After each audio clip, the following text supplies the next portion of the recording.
right, guys, welcome into the H2 show again. Dr. Brent Harris filling in for Jeffrey. I got another special guest today, so why don't you introduce yourself, sir? Hello, Dr. Harris. I am Will Sexton, pastor at Villa Rica Community Church in Villa Rica, Georgia. And this isn't my first time on That's true. the show. I've had Actually, you're more like a regular, I should say. You're just like, probably we need to make it like the H2 and S2 or H2S show. you could do that. Yeah. I like that. Yeah. Yeah, but on the very end, like as an Very after, end. kind Okay. of an afterthought. Actually, you've probably been on it more than I have. I don't know. Early on, you were on it a pretty good bit, but Jeffrey and I were hitting we were doing kind of the I think he called it like the Faith-Filled Fridays, because we were Yeah. hitting that, doing some different Bible topics and some theological conversations. So yeah, I've been on, I don't know, maybe, 6, 7 maybe. Yeah. So we're starting this back, and we're going to do a kind of a business series, business life series, and kind of bring in some Christianity, a little religion into it. And you've been talking in your church. Kind of what book are you on right now? You're on Genesis right now, right? Yeah, so we are in a series in the book of Genesis, and so I like to preach through books of the Bible. So we are in I think week 60, maybe? Yes, we were 59 last week. So week 60 is this week. So 60 weeks in the book of Genesis. So over a year. Yeah. So, That's, yeah, That's so- serious. Yeah, absolutely, yeah. It'll That's probably take awesome. us, another 3 months or so. We'll be done Okay. with that. Done with that. So yeah. Yeah, so talking Genesis, give us like for the people that don't know the Genesis story, give us a couple line synopsis of the Genesis story of the Bible. It's the first book of the Bible. Right. It's the Old Testament. Right. The book of Genesis, and we have said this kind of every week that we have shown up and preached out of Genesis, myself and my associate, Pastor Josh. We have shown up kind of every week explaining to people that the book of Genesis is the true historical narrative of creation, the fall of man, and then God's redeeming, relentless love to rescue people who have fallen away from Him and His original commands in His Word from Genesis 1, 2, and 3. And so we make that a really huge point, because some people will see Genesis as maybe a allegorical, or it's not historically true, and so we would heavily attest to the historicity of Genesis, that it is a true story, that our first people on earth, the first humans made in the image of God, are Adam and Eve.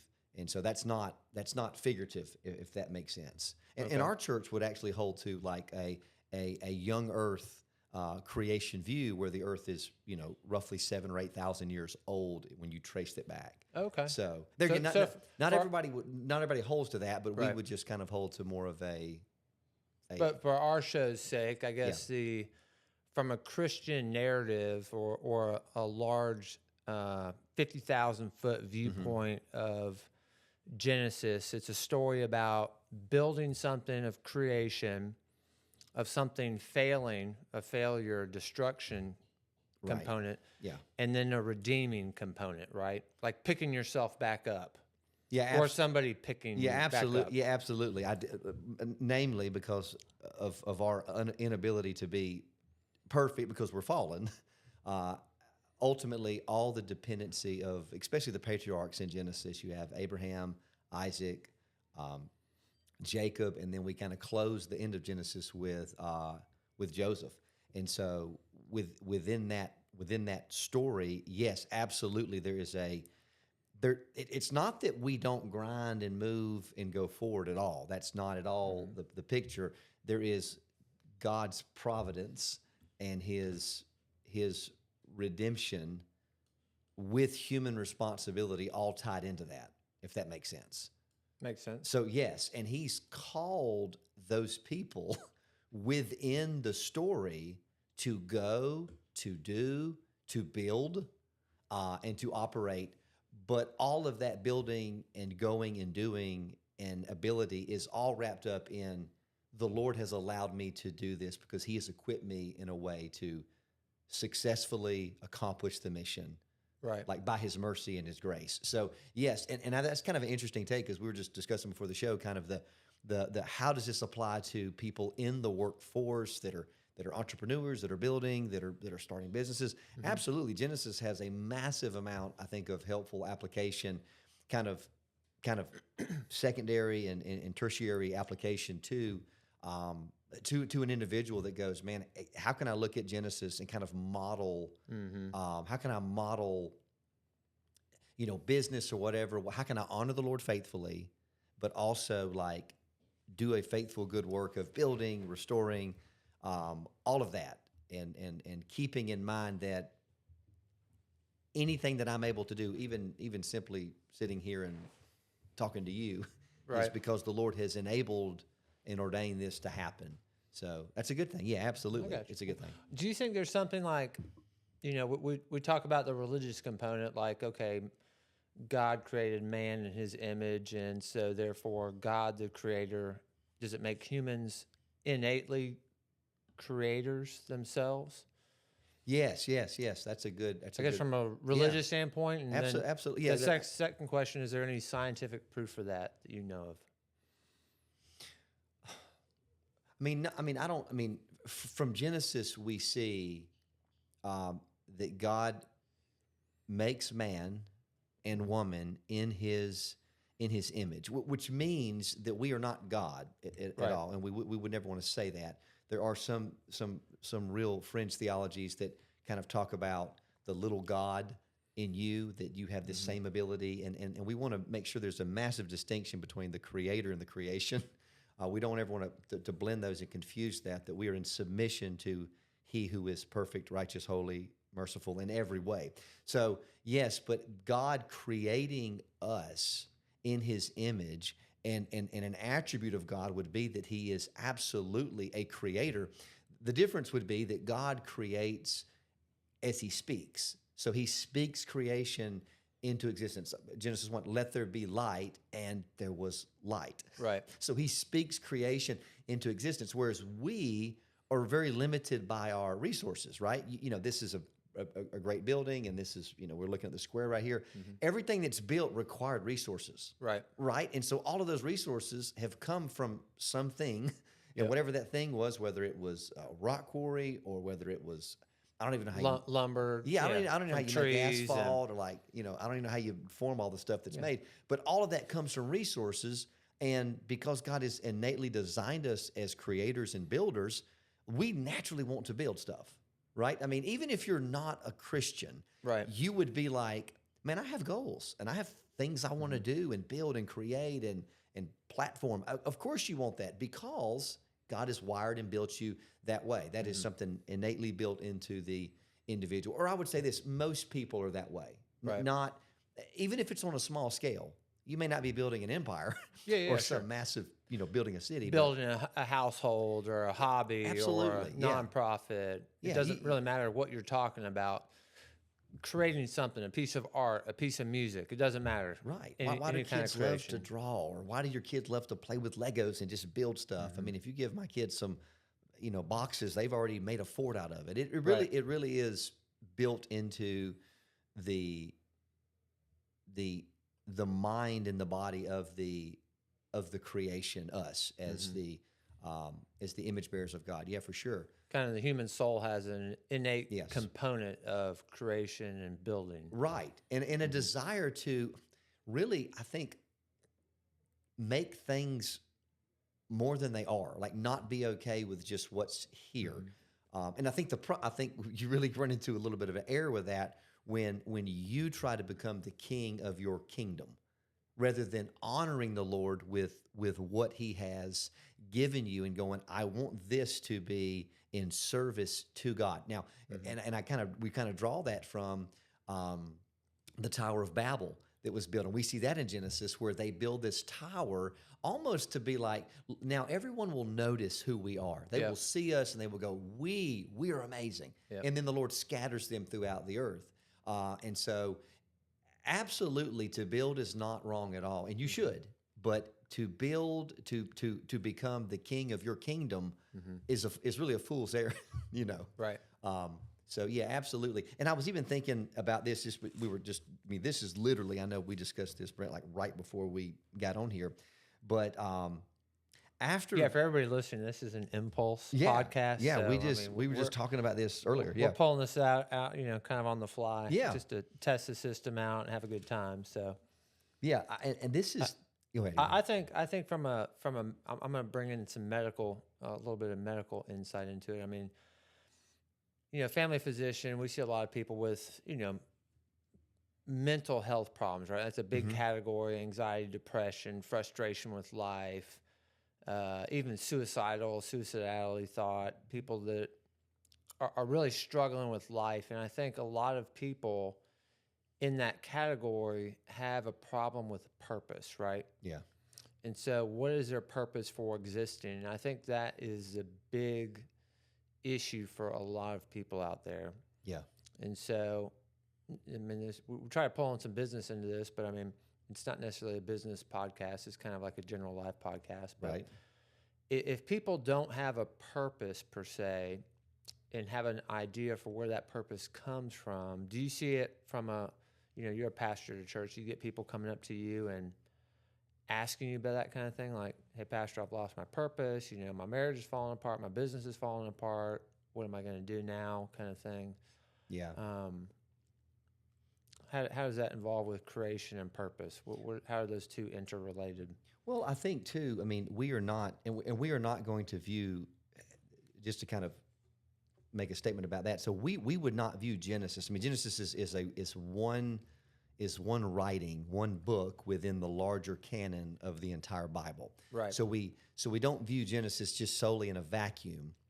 Yeah, So it's we not the singular text. Right. It's given us some stuff to platform off of, but whenever we read a text, or I'm reading this and I'm going, okay, we're built to work. God has designed us for that. And in Genesis 1, we have God creating all this, and then he says, and God said to them, this is to Adam and Eve, he says, be fruitful and multiply, fill the earth and subdue it, and have dominion over the fish of the sea and over the birds of the heavens and over every living thing that moves on the earth. So in essence, God has created the world. Now, at this point, there's no fall. So sin has not entered the world yet. That doesn't happen until Genesis 3. So Adam and Eve are kind of told to go subdue it. You will be my head stewards within the creation. Like you are the highest on the pecking order, if you will. The totem pole of existence. Absolutely, yes. Because no other creature is made in the image of God. So man holds a very unique place. So when you have a man who goes, I have no purpose, I don't know what I should do. To me, that is a dangerous man. Yep. A man, a young boy, especially men, but women as well. But when you have no purpose, no direction, no anything, then that's a heavy burden for you to try to bear. Right. Because if you don't find purpose in what you were originally built for, which I would say, just to quote like the Westminster Catechism, which is something that's been used for centuries. The very first question in the Westminster Catechism, which is just like a question and response, what is the chief end of man? That's the question. And the answer to that is to glorify God and enjoy him forever. So when you think about purpose, really purpose, before you kind of get to purpose, it starts with identity. Who are you? And maybe the bigger question would be not just who are you, because you could say, well, I'm so-and-so from this street, and my family is this person, and we've owned this hardware store for 30 years. Not just that, where you're from, but whose are you? Right. Who made you? And if you don't know the God who made you, and we can know him through the person and work of Jesus Christ, if we don't know that, then you will always lack. There will always be an emptiness void that you're trying to fill, either with money, pursuits, travel. You always struggle. Well, you're always going to struggle because you weren't designed to go off and do this thing as a Lone Ranger and just figure it out. And so, yeah, for sure, 100%, you have to be. I always start at the gospel is where I would start. As a pastor, I'm always starting at the gospel, pointing them to Christ, their identity, and the fact that they can find hope and purpose and meaning in the gospel. Now, it's different if you have maybe a Christian that comes up and goes, "Hey, man, I know the Lord. I just don't know what I'm supposed to be doing." Right. Right. Well, then you can kind of look at gifts and evaluate where they're at, and a lot of times it may be pretty clear they just need some help in some counsel, Yeah. just to discern what that's supposed to look like. Figure out where their focus needs to go. Absolutely, Right. you are an entrepreneur. Your mind is different than my mind. When we do something out or we're piddling with something, your mind's working differently than my mind. Mm-hmm. We may have the same goal, but you're like, "Hey, this is how we should do this." And Right. I'm going, "Okay, I will just kind of let you lead on that." Yep. Whereas in some other aspect of life, you may say, "Hey, Will, I'll follow your lead on that, whatever that may be." Right. So I think that's really neat, and everybody's built differently, and I'm so glad for that because the folks at our church are just a lot of them wired totally differently. We have the same mission, the ultimate goal is the same, but we have different skill sets and abilities and personalities, and that all kind of forms together to make what may look like a mess, but it Right. really is. It really is God's Yeah, I think people. I think we look at so if we dial that down just to America, I guess we're going to talk to about USA. Like, if we look at a common goal across all of Americans per se, and this is pulling the religion and the people that aren't religious, kind of pull them all in one thing. I realize from a Christianity standpoint, we really can't pull them all in one bucket, Right, but correct. You can't. from a cultural standpoint and a country standpoint, the person that's like, "Hey, I just work at Home Depot stacking lumber. I'm not really contributing anything." Right. I think all those people, everybody in every position has a significant purpose to the economy and how we work as a country. Right. Yeah. And Agreed. I think and I think some of our fragmentation that we're seeing politically is because people are seeing that fragmentation in purpose, right? There's different purposes, like concepts of where everybody's going. Mm-hmm. Yeah. So I guess from a biblical standpoint, getting back to religion, how important is it for the culture of a community or just the community of Carrollton, for instance, to have kind of a unified purpose? They have the uniform, the development code down here for the city of Carrollton. They have a yearly, 2025 development plan for the city of Carrollton, and all the businesses and people live here. Right. How important is it from a cultural standpoint for everybody to have a similar type of purpose? Or does that make sense? Yeah. I mean, of course. I mean, there's going to be. Every city will have its own desire. So I'm from Griffin, Georgia, and grew up there, and I think I think the slogan for them. I was back home a few months ago, and I passed maybe it was a Griffin police car possibly or something. All the city vehicles had I think it was like Griffin, great and growing, right? So it was geared toward even every little part of the city, and it almost starts like, I guess, similar to the church, right? Kind of starts from the head, kind of flows down, Right. leadership wise. When there's a unified goal in anything that you're doing, that is just helpful that the arm, especially to use a church analogy that Paul would use, that the arm's not saying to the foot, "Hey, what are you doing? I'm doing this." Like, Yeah, I don't I'm think going you're- right, why I are don't you think going I don't left? think you're helpful. Well, man, if every part of the body is shooting in different directions, Right. That's not in unison. And so ultimately, and I'm not necessarily like, I have no expertise in like running a city or like overall goals of that, but just like Christ is head of the church, and so if he's the head, that means that he is making all of those claims, all of the mission, all of that is coming in everything we're trying to accomplish has come from what he has said, Right. and we're in step with that. And I think what happens is when people feel in any city, in any environment, they feel like they're not valued, and I don't think that people do a great job, especially with people that are working under them, or maybe some of just the most basic jobs that you would do, that they feel undervalued. I was coming into to Carrollton from Bremen and kind of rolling up, I guess it was Stewart Street, and I noticed the trash guys that are, and man, those guys are just, They're always hustling. dude, they're awesome, man. So they're jumping off they're riding. I know that that's like the most like, and I'm not saying it's like super dangerous, but like they're just hanging on the side, man. They jump off, the truck stops, they're throwing trash cans back and forth. They're just so Yep. efficient at what they do. Now, people behind me, right? So I'm in this little line, and you have people like honking the horn, and I'm So I'm like, like, hey, hurry up, and guys. I'm like, man, give it 2 minutes, because if they just took 2 weeks off and said, well, figure out yourself. yeah, Well, what are you going to do? Right. You're going to be like, please, please, we'd pay them anything to have them come back to fix it. So first responders, law enforcement, doctors, anyone in a community, like it really does take a village to operate yep, and function, because if you don't have that, society won't operate well. yep, And like you said, our country's so divided because every news station and every clip and every shared article is yeah, a little clickbait is thing really on- dividing, Yep. kind of dividing us. And sometimes I just try to stay away from it, because I don't feel like it adds a whole lot of value other than frustration. I get frustrated when I look at all Right. that. So yeah, man, I just would say 100%. The Bible is very, very clear about,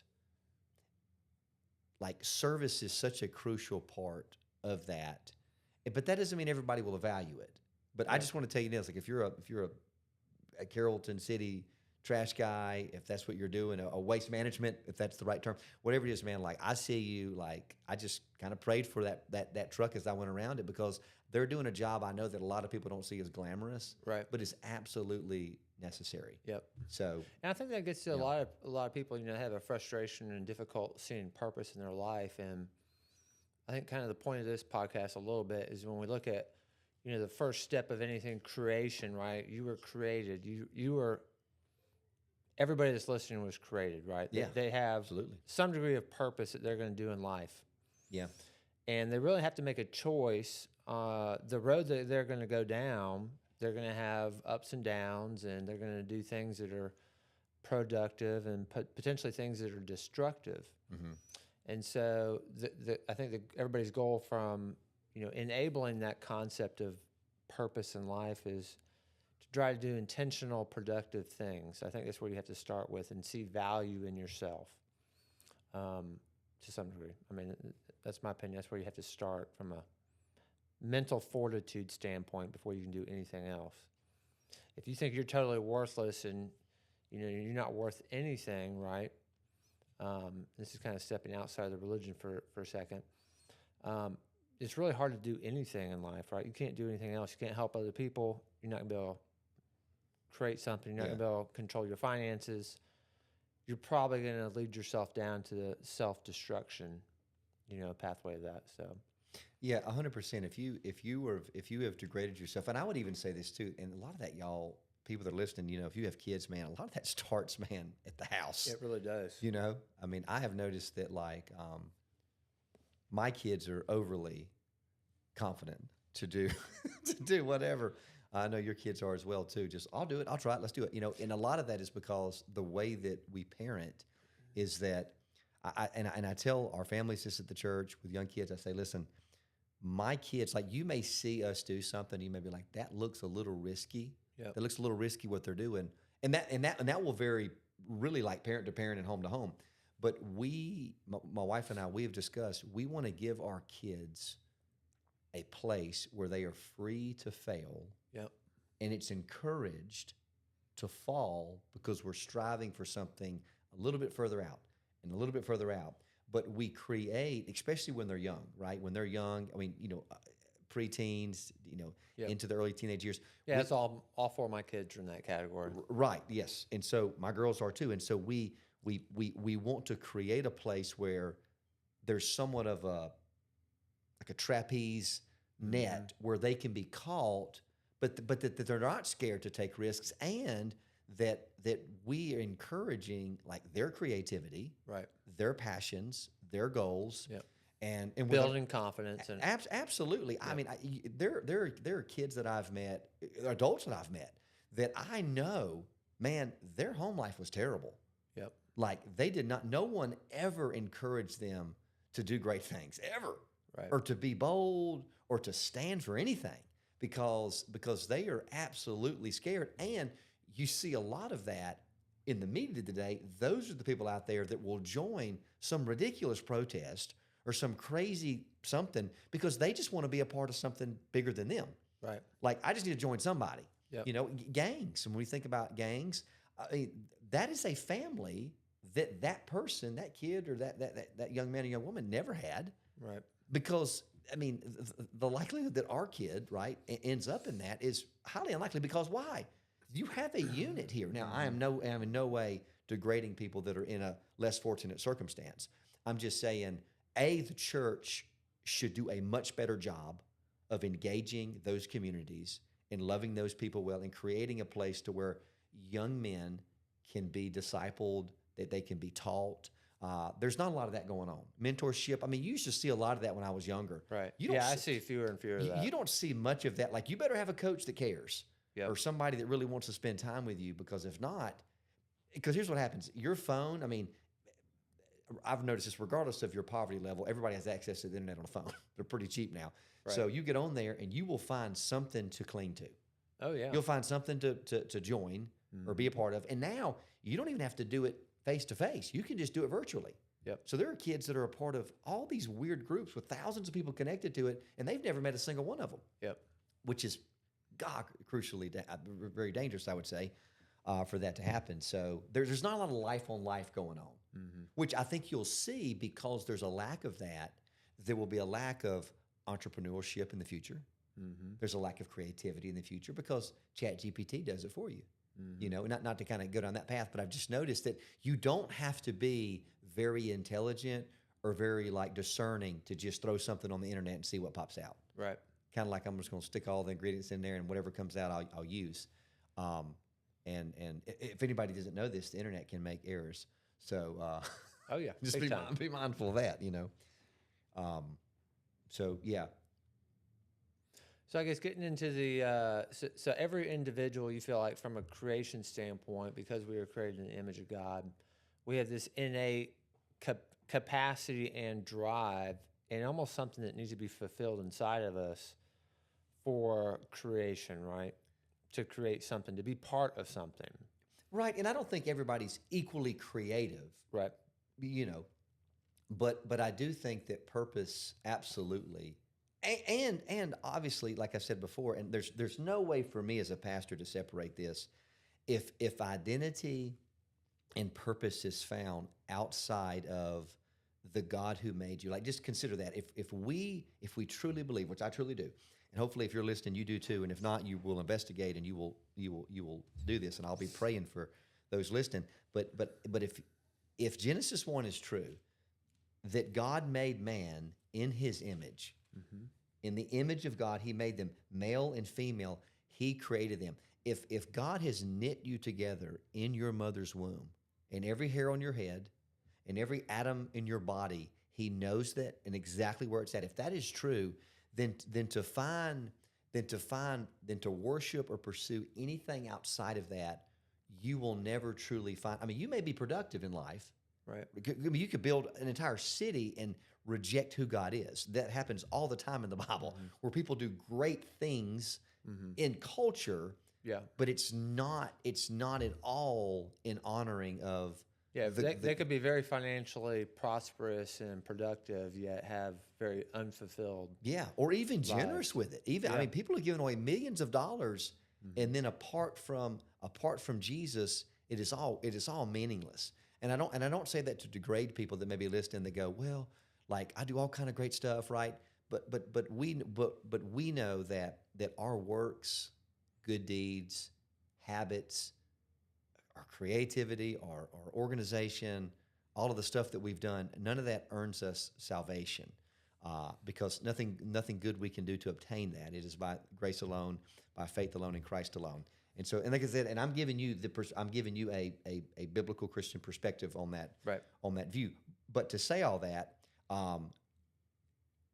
a man with no purpose, a Christian that doesn't really feel like they have much purpose, is dangerous. Yep. Anybody that just kind of feels they walk aimlessly is dangerous. And we have a lot of men, and I know the job market's a lot tougher right now than it's been. There's a lot of jobs available. There's a lot of stuff out there, but not everybody can do everything that's out there, Right. or has the ability to do, They might not have the right skill set for absolutely. that job. And Right. as technology advances, you will have to be more adapt to that. You know, so I think that there is a. I read this other day in an article that said that it was a big billionaire tech guy, and he was doing a conference, and he said He said, the future millionaires in this country will be those who are electricians, plumbers, those men who can learn construction early on, that can do labor jobs. And we have almost in our culture devalued that. Right. HVAC guys, they were like, that's something my dad did and busted his tail I've been on. arguing about that for years, that the skilled trades and all the trades are very important, and we should really be promoting all those. Absolutely. If you're a young man with any type of like just wired hands-on mindset, go to West Georgia Tech. Oh, yeah. But become an electrician. I mean, they were talking about the average electrician that like comes out, goes to tech school, gets certified. I guess you got to get like a journeyman for the electrician and get your stuff certified. You know more about that than I do. And that starts his business. They said, man, within a couple of years, they're making six figures. Oh, yeah. And they have no college debt. Oh, yeah. You can work and you can go at the same time. And so I would just tell people, man, like at the end of the day, if my light switch doesn't work, Chat GPT, even if I punch it in, you know what it's going to say? Call electrician. Mm-hmm. What do I need to do? Call the electrician. Yeah. Oh, okay. I mean, if it's a plumbing issue and it's not just tightening up something, for most people, they're going to go, let me call the plumber. And that plumber's got that plumber, because he's a skilled in his labor, he can charge 60, 80, 90, $100 for a call. Yep. And he can solve your problem.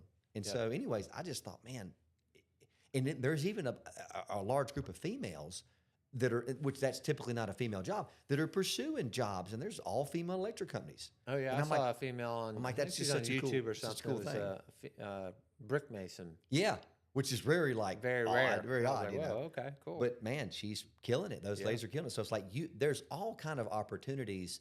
And if you are, maybe right now, if you're just like, man, I'm at Walmart and I'm watching people check their groceries out, you know, which is totally fine, whatever, they've automated stuff.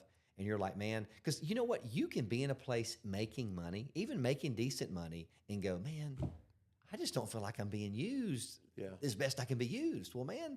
Or feel like they don't even have a purpose. Absolutely, yeah. You're just sitting there watching people do this, and maybe you like it, maybe you don't. But I would encourage you, man, please stop just collecting a check and going home, getting some pizza and playing video games, and then getting back up and doing it over again.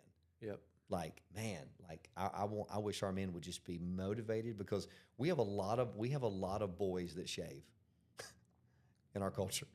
We have a lot of boys that shave. That's funny. And that does not mean that, I mean, that lazy man is not a good, helpful man. Like we want to push you to something more. And part of that is maybe you didn't have a dad that showed you that. Maybe you just did not have a model for hard work. Maybe, I mean, I've met men that go, I don't know how to really do anything, Will. I've talked to guys who are like, I'm not even sure, like I couldn't change the light bulb. yeah, I couldn't change a tire if I had to. And so men that I've met like that, if I have any time, I'm like, come here, let's do this. Mm-hmm. Like, you need to learn this. My girls are learning this stuff. Like, you need to learn this stuff. But a man that has not been coached or taught, man, that is not. I don't know how anybody feel. I wish in school they would devote entire sections of learning to life skills. And there may be some schools that do that. I know one that's pretty good with that, about doing that. But for the most part, those are few and far between on a large scale. Yep. And so you have kids that coming out and they have a degree, but they couldn't help a lady change their tire if they had to. Yep. I don't think that's good. You know, book smart's only get you so far. So pulling back to like Genesis, I think the first phase of Genesis, if we talk about creation, this is, you know, us as individuals wanting to create anything. This is a family, a career, a business, doesn't really matter. I think really what we need is direction and the purpose that's going to be behind that creation, right? So in the book of Genesis, there's definitive details. Okay, this is the creation, and now you're going to be stewards of it. Yes. I want you to do X, Y, and Z. And so I think for all the people listening, like first thing you need to figure out in your life is, what is the purpose of your life going to be?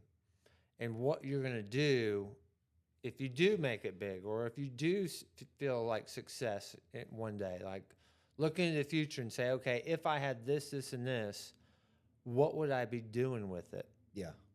Would I be doing something good with it? Would I be doing something bad with it? Would I be helping people? Would I be hurting people? What would be my end purpose down the road? So then that kind of puts you in a framework of, okay, if I do this, this, or this, my end result, my long-term goal is going to be this. And I think that's really important for people, I think. I mean, that's my opinion. No, yeah. I mean, like I said, all that would be wrapped in. I mean, I wrap all of that. Like, I mean, nothing you're saying out of step. I just wrap all of that in the gospel because here's the deal. We live in America. We live in the States. So things are really well and do good now. But think about people in other countries who grew up in a caste system. Think Right. about folks in India, right? So they grew up in this system and they don't, like, if you were born into the system where your family was janitorial work, That's what you're getting. you will never become a doctor. And we are this is such a unique speck in human history where somebody can come out of, I mean, you could literally have a baby placed and abandoned on the front steps of the police station, Right. put in a foster home, and that kid could become the president. Yeah. That is It's wild. That is not the case in 90% of the world. Right. It just is not, which is why people so often want to get here. And it's very hard to blame people that want to get here because if you think, and I'm just going to say this, I mean, I was law enforcement for years, and as well as in ministry, and I just want to say this: if you think, and I don't even like using this term because there is one race, it is the human race. There are different ethnicities, different amounts of melanin in the skin, but Right. there's one race, there's the human race.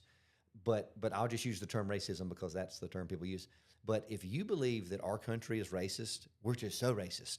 You have not been to other places in the world.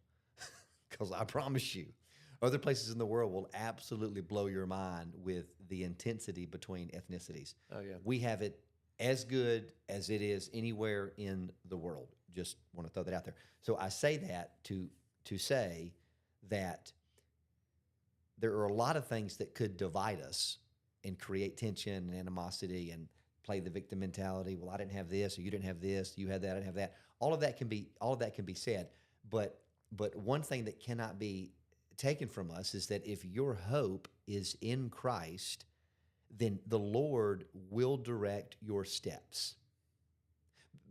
Because, and even Christians get guilty of this, of where they get going and things start to succeed, and then what happens? They lose sight of the fact that the Lord is the one that placed them in this position, Right. that He's the one that established them in that position. I mean, in the Psalms we have, I believe David says this, like I prepare the horse for battle, but victory is the Lord's.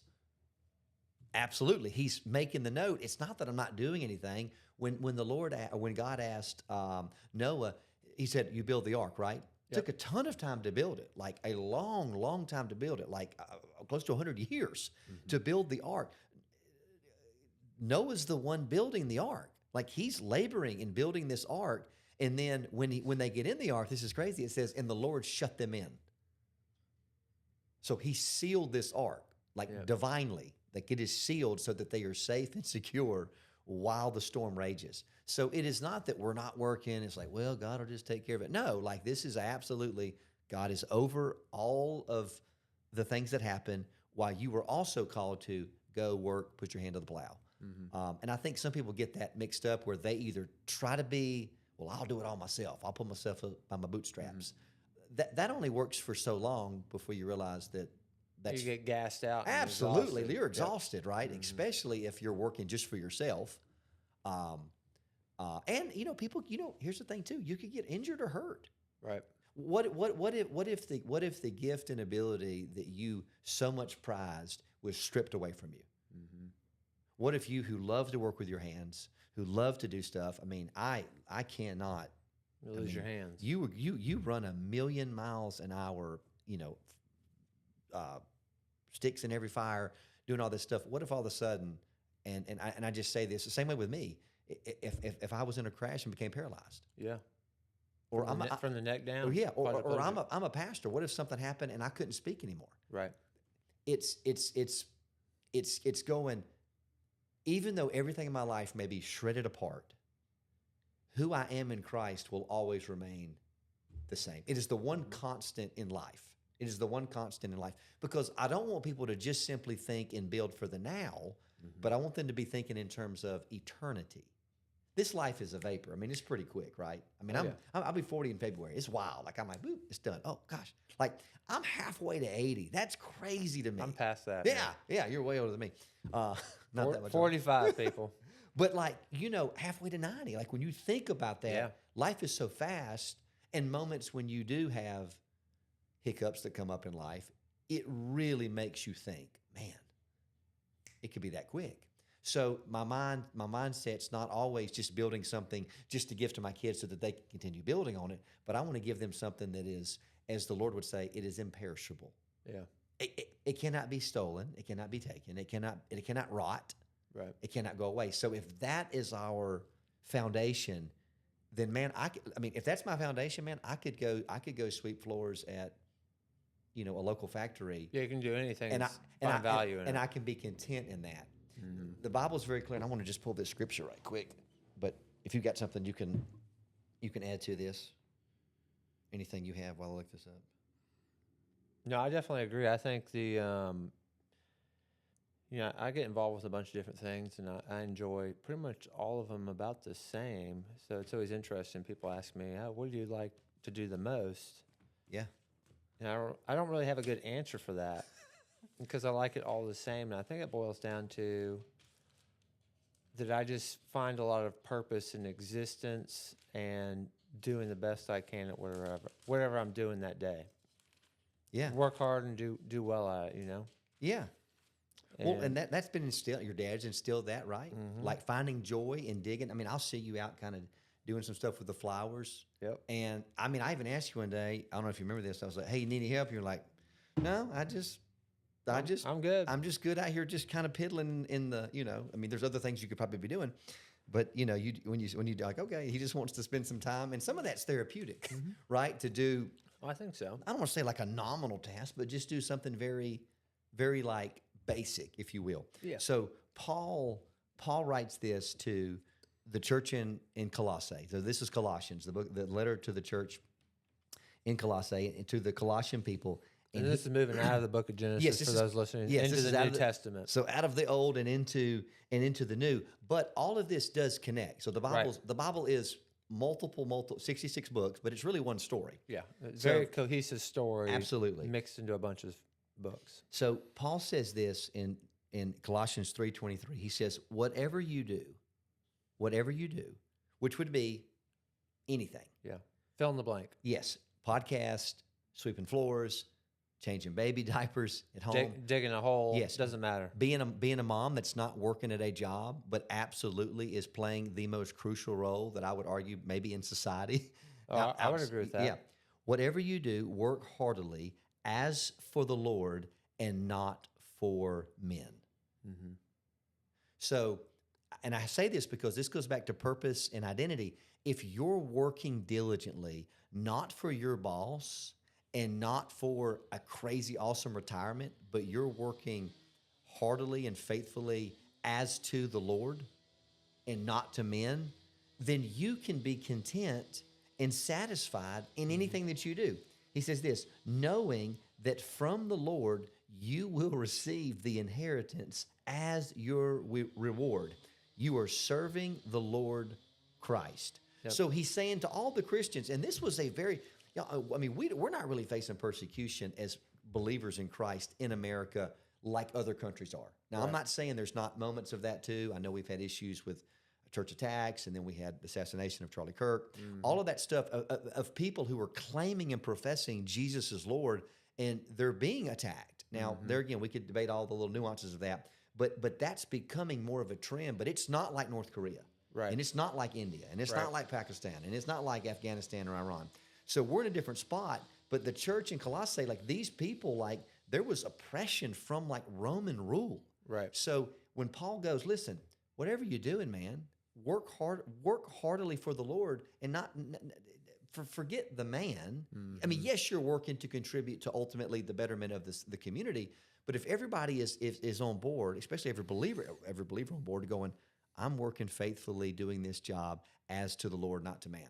Yep. Because I know that my reward, even let's say you're wrongfully accused or wrongfully fired, We're in chapter 41 in the book of Genesis, and we have a kind of our last patriarch in Joseph, and Joseph is sold into slavery by his brothers, and he is sold to the Ishmaelite slave traders, and they take him to Potiphar's house, and he does such a good job working as a slave in Potiphar's house that Potiphar goes, man, I can go on vacation. I can leave you in charge of the whole home. Yeah. So he does. He has no worries because Joseph handles everything, and he's responsible, and he keeps everything up. He's literally persecuted a slave. He has no rights of his own at that time, none at all, and he's just working faithfully. That's crazy. Well, then his wife, Potiphar's wife, goes, you know what? I like you, you good-looking young man. So she tries to like throw herself at him, and she asks him constantly. He's like, nope. He's like, your husband has entrusted me with the whole house. Why would I do that? He goes, everything in this house I basically have control over, except for one thing, and that's you, because you're his wife. And she didn't take that very nicely. So she one day grabs him as to like say, I'm going to have you. Well, then he fights her off. I mean, he didn't have a taser, but I'm sure he would have popped her with a taser or sprayed her with mace.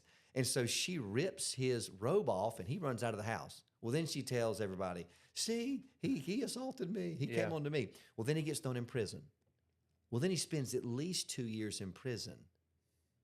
But while he's there, he gets this like promotion as like the head prisoner to take care of all the people in the prison. Yeah, he ran the prison pretty well too. Yeah, he did that really excellently. And even when he interpreted the dream of the cupbearer and the baker accurately, they kind of forgot about him.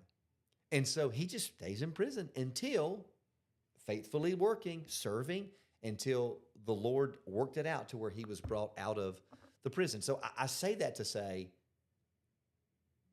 success often looks different in the plan of God than probably what you think and I think. Yep. Or what society says it is. Absolutely. Well, if you didn't succeed overnight, then you're not successful. Well, that is not true at all. I mean, you said before, like the success rate of small businesses, the success rate of new stuff people try is not high. Right. Which that's the grind. That is the keep going, keep grinding, keep doing. So perseverance is, I would say, if anything, our country as individuals just really lacks perseverance and long suffering. Yep. I can see that. Like we can't quit, man. Which is why I think youth sports is really helpful. Not the crazy travel ball like the nonstop travel ball. My kid is 6 years old and the Braves are already making him an offer. Yeah, right. That's not true. He's got no D1 offers at 6. But like Auburn is not recruiting him. So, but to think in terms of that is, we teach our kids to suffer well. We teach them that perseverance is absolutely essential. And then within all of that, we are trying to instill in them, hey, put others first. Like you will be successful in that way. Right. Jesus is very clear. He says the first will be last and the last will be first. And he's not talking about necessarily everything that happens but he's going, your heart mentality needs to be is, I'm going to place my brothers and sisters before you, or before myself. And in that, man, there's true reward in that. I mean, I would much rather have a kid who is sacrificial and loving than building empires out there and is self-absorbed. Oh, yeah. I agree with that. 100%. All the time. So, absolutely. Yeah. Well, cool. Sounds good. Well, I think that was a good first podcast for the Genesis development of, I guess, business and life. Yeah. I think that all ties Starting in, with creation, tying it together, creation, purpose. So I think everybody listening out there, I think the first thing is do some soul searching, figure out what you're missing in life. If you're missing a good church body and religious core, go find a good church to get involved with. Pick up the Bible and read it. There's some really good life lessons in that big collection of books in there. I think that's about it. What else, Will? Yeah, man. Thank you guys for checking this out. And, man, just know that you're loved, like that I love you, that we love you, that Jesus loves you. And, man, I just, like I said, to just platform off of what Brent was saying, just be in a church that preaches the Scriptures faithfully and has Christ at the very center of all that they do. Mm-hmm. And you don't necessarily have to come to my church, but you need to be at a church that preaches the Bible faithfully, for sure, 100%. I think the next show we'll do is something like, so we touched on initial concept of creation and purpose. Us as humans, we're not going to get it right a lot of times, and there's going to be struggles and problems with whatever we're trying to build. And so we'll talk about, startup solutions, startup problems, issues along the path, maybe.